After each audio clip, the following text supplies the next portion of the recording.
গরম ছাড়া মানে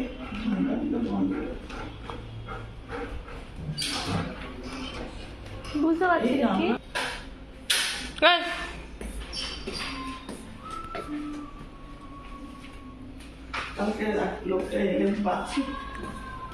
ও যে কি গল্প, আজকে তো গল্প শুনে আমি পাগল হয়ে গেছি। ওর গল্প ওই যে কি ভদ্র মহিলা কি বলেছে, টাকা নেই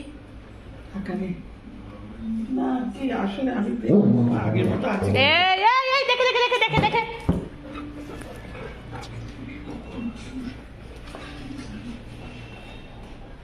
আগে তো রান্নার পোটাকে আগে খাচ্ছি না, আগে ফিশটাকে খাবো, পরে রান্নার পোটাকে খাবো। কিন্তু রান্নার পোটা খুব প্রত্যেকদিন 2টোর সময় বেরিয়ে যাচ্ছে হতো। আর ও যদি একটু বেশি কাজ করে 4 ঘন্টা টাকা আলাদা করে